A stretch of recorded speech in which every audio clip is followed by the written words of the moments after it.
When I first moved into the Riverbend Terraces condo complex, I was drawn by the peaceful view of lush trees and a winding stream just beyond the parking lot. My unit sat on the fourth floor, offering a small but cozy balcony that overlooked a row of tall sycamores. I picture myself sitting there on cool mornings, sipping coffee while listening to birdsong.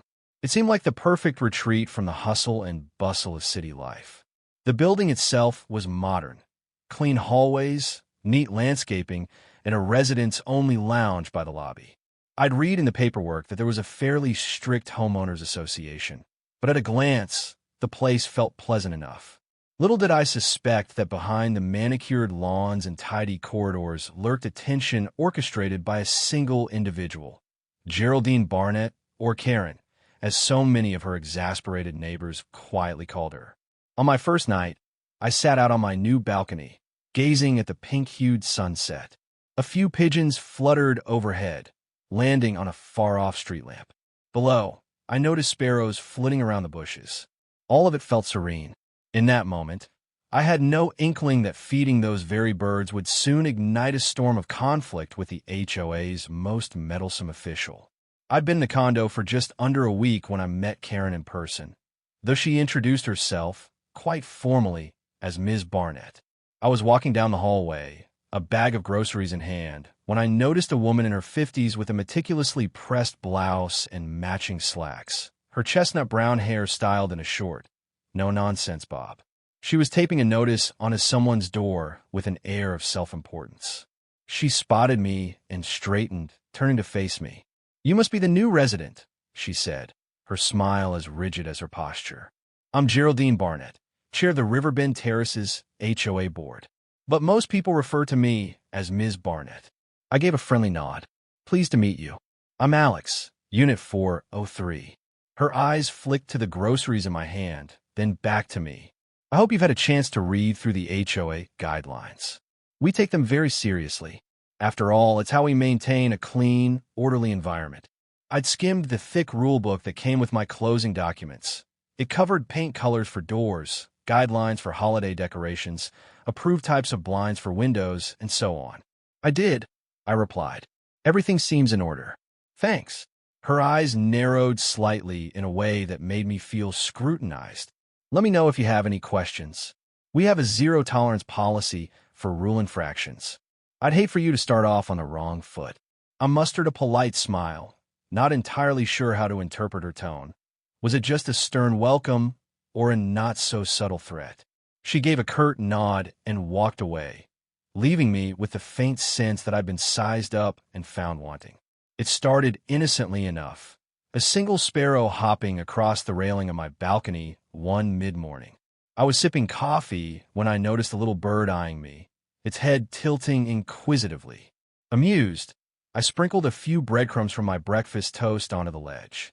The sparrow hopped over to peck at them, chirping happily. I was delighted. Over the next few days, a couple more sparrows arrived, likely the original one's friends. Before long, I found a small flock of 4 or 5 birds perching in my potted basil plant, waiting for me to put out some seeds. After a trip to the local pet store, I bought a big bag of birdseed and a shallow dish. Sitting on the balcony, I discovered how quickly words spread in the avian world. Sparrows, finches, and even a pigeon or two showed up, flapping in for a quick meal. Sitting at my little table, I felt a gentle joy watching them hop around, singing or cooing. The building's arrangement, tall trees, a quiet backyard, and ample shrubs, made for a perfect environment for local bird life. Soon, it became a morning ritual. I'd toss seeds onto a tray, sip my coffee, and watch them feast.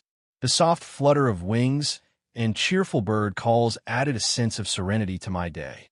It was harmless, I thought, just feeding a few wild birds. But as I'd soon learn, Ms. Barnett, Karen, saw things very differently. The first sign of trouble arrived in my mailbox in the form of a sternly worded letter on HOA stationery.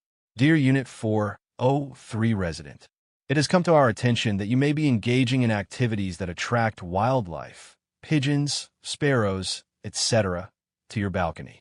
This can lead to health hazards, property damage, and community disturbances. The HOA strongly discourages feeding wild animals, as it may encourage vermin and create unsanitary conditions. We ask you to cease immediately. Riverbend Terraces HOA Board. Geraldine Barnett, Chair. I stared at the letter in disbelief. Sure, some HOAs discourage feeding pigeons or squirrels to avoid mess. But I was only sprinkling a bit of birdseed. The birds were adorable, not a horde of rats. Still, the note was clear: stop feeding them. Slightly concerned, but still defiant, I told myself I'd be more careful with the seeds. Keep everything tidy, clean up any spillage. After all, the rulebook specifically forbade leaving trash or food waste in common areas, but it didn't explicitly say you couldn't feed birds on your private balcony. I decided to continue, but discreetly. I had no idea how quickly this would escalate. A few mornings later, I was placing a small portion of birdseed on the tray when I heard a sharp voice from below. Leaning over the balcony rail, I saw Ms. Barnett in the courtyard, staring up at me with an expression of outrage. "You there?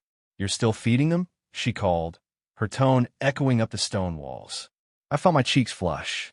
"They're just a few birds," I answered, trying to sound casual. "I clean up after them. No mess. No leftover seeds on the ground."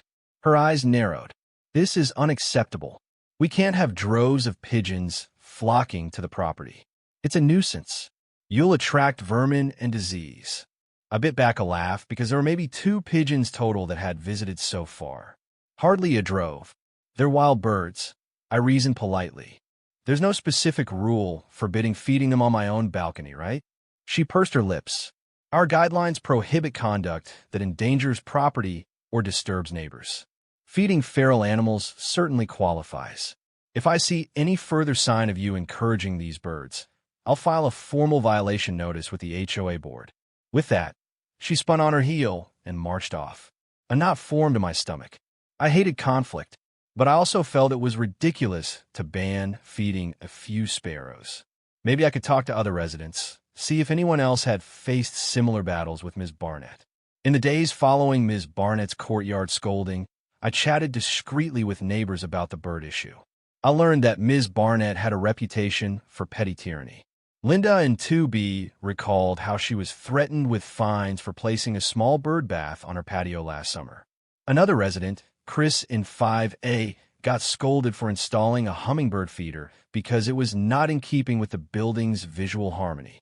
Yet people also told me Ms. Barnett rarely found real traction on these micro-complaints unless she convinced the rest of the HOA board to pass or enforce a strict measure. That gave me a glimmer of hope. If the board didn't see feeding birds as a legitimate problem, maybe Karen's rantings would remain empty threats. Still, I noticed Ms. Barnett prowling the grounds at odd times, scanning the balconies with binoculars.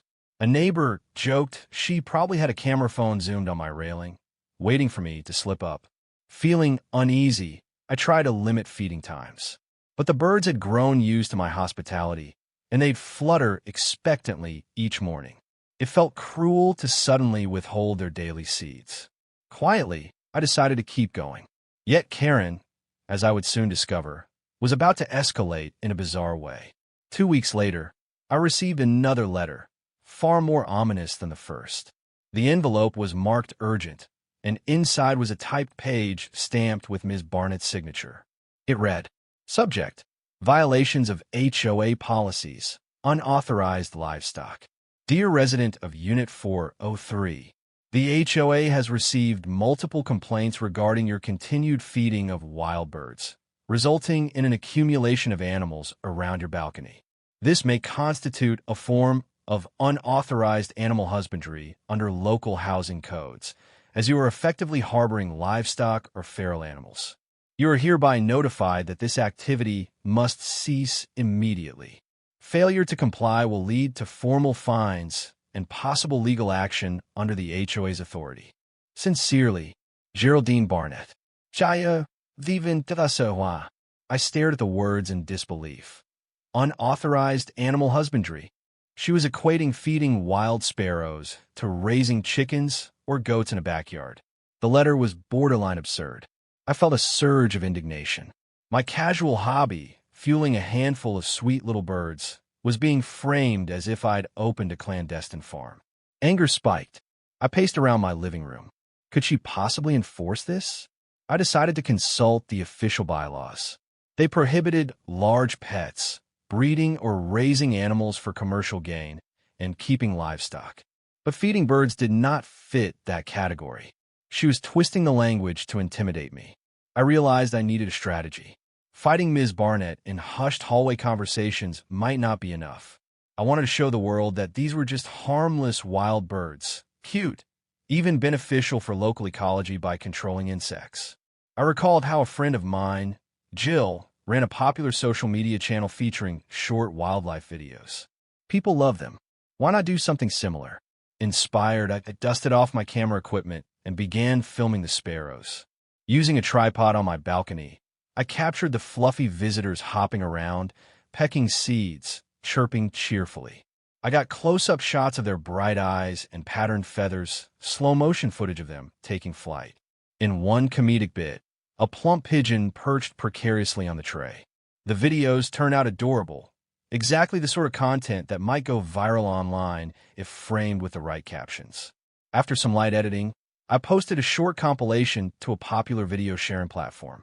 I called it Friendly Balcony Birds, with a note explaining how I provided a safe, clean feeding spot for the local avian community. I also included a snippet about some folks calling it livestock, LOL. The comedic angle was that these are wild creatures. Nobody in their right mind would call them livestock. To my surprise, within a day, the video started gaining traction. Comments poured in. They're so cute. Those sparrows are living their best life. Livestock? That's ridiculous. This is just feeding birds. A few fellow bird enthusiasts offered tips on types of seeds and feeders. It was heartening. I sensed I might have found a way to push back against Karen's bizarre accusations. By the end of the week, my video compilation had soared to tens of thousands of views. A handful of nature-themed social media accounts shared it, praising the gentle camaraderie with local wildlife. I filmed more clips, sparrows chirping at sunrise, doves cooing together on my railing, and uploaded them as a mini-series. Each garnered more attention. I read the comments with a grin. People found the idea of a homeowners association calling wild birds livestock absolutely hilarious. Some posted memes about sparrow ranching or pigeon breeding. One user wrote, "I'd pay to see the HOA person's face when they realize the whole internet is laughing at them." That made me laugh out loud. Of course, Ms. Barnett was clueless about the online stir. But the more the internet took my side, the bolder I felt about confronting her or the HOA if they tried to find me. I had a growing wave of public opinion behind me. People outraged at the notion that feeding small birds could be demonized as illegal livestock. This was 21st century support, after all. Even local news outlets started noticing. A reporter emailed me, asking if I'd do an interview about neighbors battling over birdseed. Sure enough, Ms. Barnett soon made her next move. A bright orange envelope appeared on my door, marked with the HOA's official seal. Inside was a formal violation notice, citing me for animal husbandry in a residential unit, referencing the bylaw about raising livestock or breeding animals for commercial or personal use. It demanded I cease immediately or pay a $200 penalty, with an additional $50 per day for noncompliance. I felt my stomach churn. $200 wasn't a fortune, but the principle stung. She was twisting a rule about livestock to punish me for feeding sparrows. This was intimidation, plain and simple. The notice mentioned a hearing date if I wanted to dispute the charges. I wasted no time. I typed up a letter requesting a formal hearing with the HOA board. I also printed out screenshots of the viral videos, plus comments from wildlife experts, to prove these birds were free-roaming creatures, not kept animals. Meanwhile, I posted an update to my channel, showing the new violation notice and explaining Ms. Barnett's latest stunt. My viewers' outrage soared. Many urged me to fight back. In the days leading up to my scheduled HOA hearing, I found that more neighbors than I realized supported me. A retired teacher, Dolores, admitted she'd always wanted to put out a bird feeder but feared Ms. Barnett's wrath. Another neighbor, Jamal, used to feed a stray cat, only to be bombarded with complaints from Ms. Barnett about attracting pests. It dawned on me that Ms. Barnett's tyranny extended beyond just birds. She had a track record of targeting any activity she considered improper, yet many residents were too intimidated to push back. My stance against her might embolden others. One afternoon, I passed Ms. Barnett in the hallway. Her lips pressed tight, and she said icily, "I hope you're planning to remove those seeds. We don't want to escalate matters." I met her gaze evenly. "I'm attending the hearing, and I'll present my case. Until then, I'm not changing anything." She bristled, probably unaccustomed to defiance. "Suit yourself," she snapped, turning away. I felt a tremor of nerves, but also a thrill. My video series was picking up more steam, and a local blogger had posted an article titled, "HOA calls wild birds illegal livestock. Residents fight back." The day of the HOA hearing arrived. A small group of residents filed into the community center's multi-purpose room, where a table was set up at the front. Ms. Barnett sat flanked by two other board members, Ms. Contreras and Mr. Simmons, neither of whom looked particularly pleased to be there. I took a seat facing them. Ms. Barnett began in her usual authoritative tone. "We are convened to address the violation by resident Alex Parker, Unit 403, who is feeding wild birds in such a manner as to constitute unauthorized livestock per River Bend bylaws." She shot me a triumphant look, as though she expected me to cower. But I'd come prepared. I had a folder of documents and photos. I stood, cleared my throat, and said, "First, I reject the claim that feeding wild birds equals animal husbandry. The bylaw in question references domestic livestock, like goats, chickens, or rabbits, kept permanently on the property. These are free wild birds that come and go as they please." Ms. Barnett opened her mouth, but I continued. "Second, I have evidence that I maintain a clean environment. No droppings accumulate, no leftover food. Here are photographs of my balcony, taken daily, showing it's spotless. I also have statements from neighbors that they have not observed any nuisance." I handed out the prints. Ms. Contreras examined them, looking thoughtful. Mr. Simmons frowned slightly, but said nothing. Ms. Barnett exhaled sharply. "So you're denying that pigeons and sparrows are swarming the building?" "They visit occasionally, but it's hardly a swarm. Furthermore, I have strong public support for what I'm doing." With a touch of drama, I held up my phone. "Here's a short video compilation of the birds. People online find it heartwarming. Our building's name is being circulated widely, but not in a good way if we penalize harmless bird feeding. Local media is also interested." That seemed to rattle Ms. Barnett. She glared, drumming her nails on the table. Ms. Contreras coughed, then said softly, "Well, we should consider whether this is truly a bylaw violation. The phrase animal husbandry might be too strong." Mr. Simmons nodded reluctantly. Ms. Barnett's scowl deepened. She tried to retort, "At the very least, it's a nuisance. Birds can carry mites, fleas, and diseases. We must protect property values." I gave a calm smile. "If you're concerned about hygiene, I'm willing to follow any guidelines to keep things tidy. Regular cleaning, limited feeding times, etc. But punishing me with fines for a non-existent livestock issue is misguided." The board opened the floor to any witnesses or additional testimony. To my surprise, Linda, Jamal, Dolores, and a few other neighbors stood up, each voicing their support. Linda, her voice trembling, said, "I passed by Alex's balcony. I've never seen more than a small handful of birds. It's quite sweet. I think Ms. Barnett is exaggerating." Jamal added, "I had a stray cat, and Ms. Barnett tried to use the same tactic, claiming it was a kept animal when it was just a wandering cat. She has a pattern of misusing the rules." Dolores chimed in, "We should be focusing on real issues like sidewalk repairs or better lighting, not hounding someone for enjoying nature.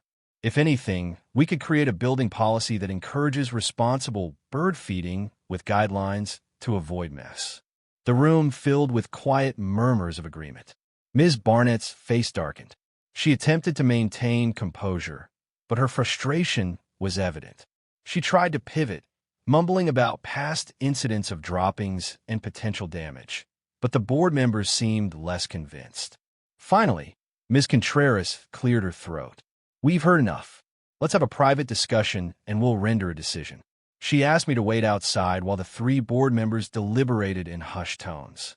About 15 minutes later, Ms. Contreras beckoned me back into the room, where Ms. Barnett sat stonily. Mr. Simmons looked as though he wanted to be anywhere else.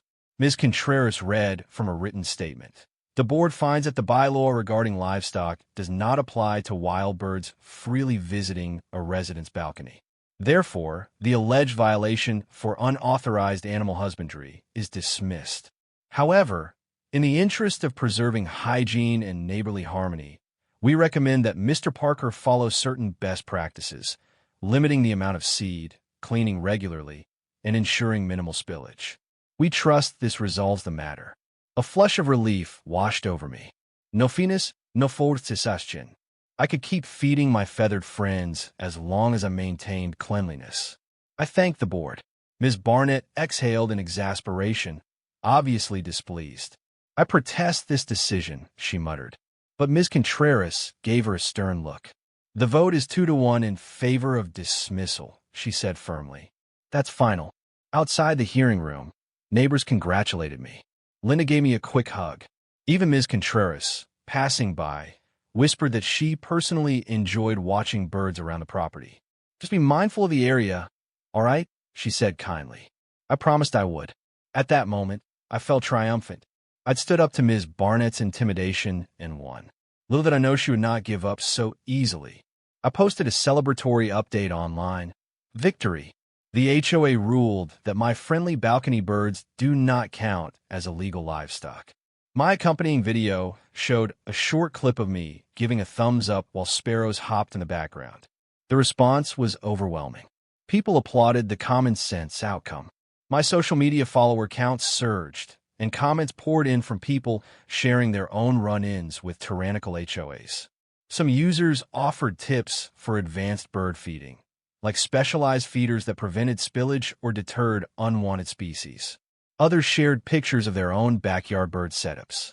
It felt like a small movement in defense of everyday joys that overzealous rules might stifle.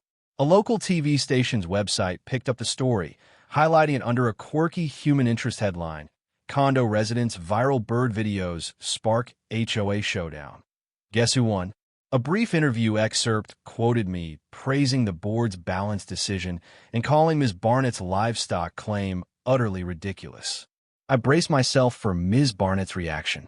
She despised negative publicity, especially anything that hinted at her losing control. Sure enough, things were about to escalate once more. Over the next week, Ms. Barnett unleashed a barrage of petty complaints aimed at me. First, I received a notice accusing me of excessive noise from my balcony, though all I did was occasionally play soft acoustic music. Then came a claim that my potted plants violated an aesthetic code requiring them to be uniform with the building's greenery. These allegations were flimsy, but each one demanded a written reply or risk a fine. When I confronted Ms. Barnett about it in the hallway, she folded her arms and said, "We apply the rules evenly. If your plants or noise cross the line, we have to address it." Her smug expression told me she was simply trying to wear me down. I posted another online update, ironically titled, "The HOA Strikes Back, War on Potted Plants." Viewers rallied, commenting that Ms. Barnett was obviously retaliating.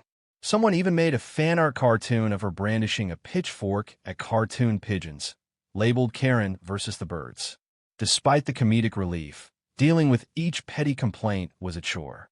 Still, thanks to my supportive neighbors and the fact I was well within the rules, Ms. Barnett's sabotage efforts floundered. Ms. Contreras, who was emerging as a voice of reason on the board, dismissed most of the new claims as unsubstantiated. Ms. Barnett's frustration grew more palpable by the day. Fed up with Ms. Barnett's harassment, I decided to speak to the building's property manager, James Boyd, who wasn't a board member but oversaw day-to-day operations. We met in the management office, a small room lined with file cabinets. Boyd offered me a seat. "I've heard bits of your situation," he said quietly. "Ms. Barnett is quite zealous, but her power has limits. The board as a whole can override her if they see fit." I explained the string of frivolous complaints she'd filed, including the bird fiasco. He listened sympathetically. "Officially, I can't intervene in board disputes," he said. "But off the record, Ms. Barnett rubs a lot of people the wrong way. She's not unstoppable. Keep documenting everything. If you can show a pattern of harassment, the board might step in." I thanked him. As I left, I felt more at ease, knowing the property manager recognized Ms. Barnett's behavior for what it was: unwarranted bullying. He also mentioned that if things escalated, I could request a formal mediation with the entire board or, in extreme cases, seek legal counsel. The knowledge that I had options was comforting. My neighbors, hearing about my continued troubles, rallied around me. Linda organized a small gathering in her unit, a potluck of sorts, where about a dozen residents vented about Ms. Barnett's meddling. Some had faced her wrath for minor landscaping preferences or for storing bikes on balconies. Each had their own Karen story. We realized collectively that Ms. Barnett's intimidation thrived on isolation. She targeted individuals separately, making each feel they faced the HOA machine alone. But if we stood together, we could present a united front. We brainstormed forming a residents group to push for bylaw clarifications, ensuring Ms. Barnett couldn't exploit vague language. Meanwhile, my bird videos continued to delight viewers online. I posted updates about how neighbors were banding together in the face of Karen's vendetta, and the feedback was overwhelmingly supportive. People from across the country shared personal anecdotes about battling heavy-handed HOAs. It felt like a small movement was forming, an online community fed up with petty authoritarianism. As summer approached, talk in the building shifted to the upcoming HOA board elections in the fall. Ms. Barnett, currently board chair, was up for re-election. A number of residents expressed interest in voting her out. The trouble was, Ms. Barnett had served for years, and historically, turnout for board elections was low. She usually won by default or from a handful of loyal supporters. Now, with the wave of discontent, people like Linda, Jamal, and Dolores were determined to campaign for alternative candidates, ones who believed in balanced enforcement and open communication. Ms. Contreras, who'd been on the board a while, but overshadowed by Ms. Barnett, quietly hinted she might run for chair if enough neighbors backed her. Sensing the mood shift, Ms. Barnett started ramping up public safety rhetoric and emails, warning residents about rampant pigeons and threats to property values. She tried linking every minor issue, like a broken garage light, to the necessity of strong leadership. But many saw through the fear-mongering, recalling how she'd labeled feeding tiny sparrows as livestock. I, for one, felt a surge of optimism that the building might soon break free from her grip. In a last-ditch effort, Ms. Barnett filed a formal complaint not just with the HOA, but with the local city code enforcement office, claiming public health risks from bird feeding. One day, a city official came by to inspect my balcony. The official, Ms. Lee, politely asked if I had large flocks, droppings, or if the seeds were causing rodent problems. I showed her my tidy setup. A small tray I emptied every day, a broom and dustpan for immediate cleanup, plus a covered container for the seed. No signs of any huge pigeon colony or unsanitary conditions. Ms. Lee took notes and concluded, "I see no violation here. Wild bird feeding is not prohibited as long as it's not creating a nuisance." She left without issuing any warnings. When Ms. Barnett learned her complaint yielded no action, she was furious. I heard from a neighbor that she'd threatened to sue me in small claims court for damages resulting from bird droppings on common property, though she had zero evidence.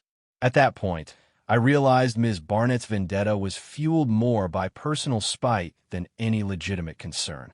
I refused to be intimidated. At last, the fall HOA board election arrived. The building's community lounge was set up with a simple ballot box.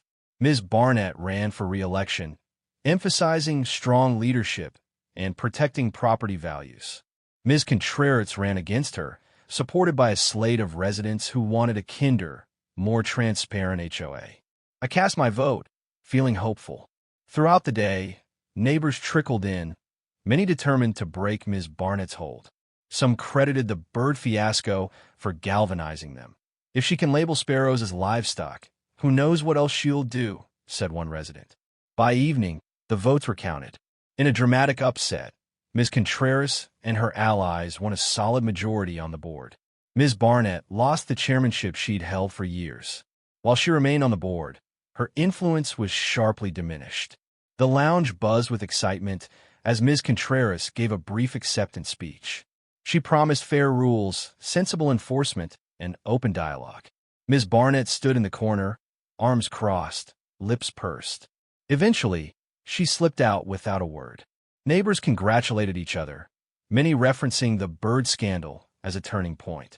Lydia gave me a wide smile. You might have saved the building from more of Karen's nonsense, she said.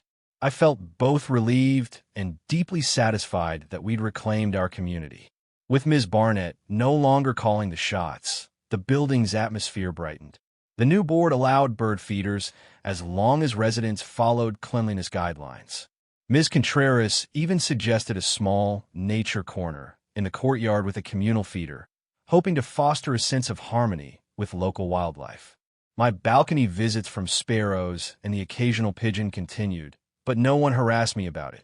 I still posted periodic videos online, showing the little flock's antics. Viewership remained high, though the drama had cooled. People now watched simply for the cute bird content. Some viewers asked for updates on Karen, so I posted a gentle note. She's still around, but her power is clipped. The birds remain free. One morning, while I was placing fresh seeds on the tray, I spotted Ms. Barnett walking below. She glanced up, locked eyes with me, then quickly looked away. There was no yelling, no scolding. Perhaps she'd realized the futility of her crusade, or maybe she was just tired of losing. A few weeks after the election, I was startled to find Ms. Barnett knocking on my door. My heart fluttered with anxiety, but when I opened up, her expression was subdued. She cleared her throat awkwardly. I wanted to talk. I stepped aside, letting her in, though I was cautious. She looked around my living room, noting the camera and tripod I use for bird videos. For a moment, she seemed self-conscious. Finally, she spoke. I realized our dispute got out of hand. I may have overreacted. This building means a lot to me, and I fear losing property value or dealing with pests. But maybe I approached it the wrong way. Surprise washed over me. Ms. Barnett was admitting some measure of fault. I nodded, not sure what to say. She continued, I still dislike the idea of too many pigeons, but I see you've kept things clean. And, well, with everything going viral, the last thing I want is more negative attention. She sighed. I suppose what I'm saying is, I'll back off if you keep it from becoming a real nuisance. Relief and empathy mingled in me. Thank you for saying that, I replied. I never intended to sabotage the building's standards. I just like feeding the birds. I'll follow the guidelines. Maybe we can find a compromise with a new board, like an official policy. She gave a small, tight smile, almost apologetic. Yes, well, let's hope so. Without further fanfare, she left. It wasn't a warm reconciliation, just a brief ceasefire. But it was something. Perhaps Ms. Barnett was human after all, capable of reflection, if only a bit. Life at Riverbend Terraces grew almost idyllic in the months that followed. With Ms. Contreras as chair, the HOA board balanced enforcement with a relaxed approach. Residents no longer felt spied on or threatened by arbitrary fines. A modest bird feeding policy was written, allowing feeders on private balconies as long as they were kept sanitary and didn't attract large flocks. My little balcony menagerie continued to flourish. The sparrows grew accustomed to me, sometimes landing mere inches away. Pigeons visited in pairs, pecking politely. A few times, I even spotted a bright red cardinal perched in a nearby tree, though it seemed shy about venturing onto my balcony. I filmed these moments, uploading them in short nature vignettes that showcased Riverbend Terraces as a haven for small wildlife. Online, my channel found a comfortable niche, no longer fueled by drama, but by genuine appreciation for avian life. I occasionally fielded questions about Ms. Barnett, responding gently that the conflict had resolved and we'd found a better path forward. People celebrated the happy ending, and in a sense it was. My sparrows still hopped about, safe from any livestock accusations. 6 months later, As the next spring arrived, Riverbend Terraces was in full bloom. Neighbors worked on a small community garden behind the building, planting flowers to attract pollinators. The new board hosted a courtyard picnic, inviting everyone to bring a dish. I contributed homemade bread shaped like little birds, in a playful nod to my balcony friends. Ms. Barnett attended too, though she kept mostly to herself. She no longer wielded the same authority, but under Ms. Contreras's inclusive leadership, the atmosphere was friendlier. Even Ms. Barnett seemed calmer, possibly resigned to the building's new spirit of openness. Toward evening, Linda and I strolled the grounds, marveling at how a simple act, feeding wild birds, had sparked such upheaval.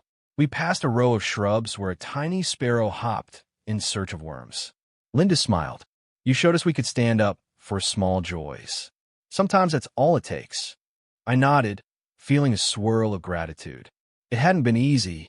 Ms. Barnett's aggression had caused me stress and forced me into an unplanned spotlight.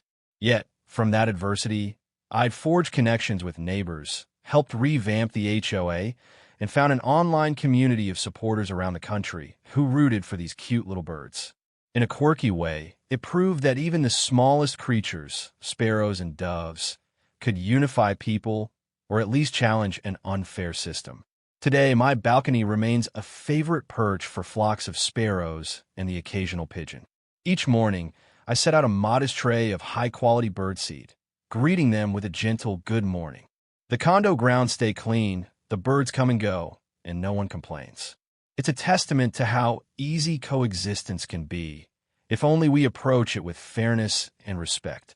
Although Ms. Barnett and I are hardly friends, we coexist peacefully. She no longer hunts for reasons to pounce, especially since the board now requires legitimate cause for any complaint. Meanwhile, my social media presence continues, though the drama factor has faded. People worldwide still enjoy glimpses of my feathered neighbors, occasionally recalling the saga of Karen versus the birds. As for me, I found a sense of belonging in Riverbend Terraces, ironically thanks to this ordeal. I've made real friends, discovered a new hobby in filming wildlife, and helped usher in a more compassionate HOA culture. Every time I watch the sparrows dance along my railing, free from Ms. Barnett's misguided crackdowns, I'm reminded that small acts of kindness to animals or neighbors can ripple outward in ways we never anticipate. So yes, the little flock still visits me daily, pecking seeds cheerfully as the sun rises.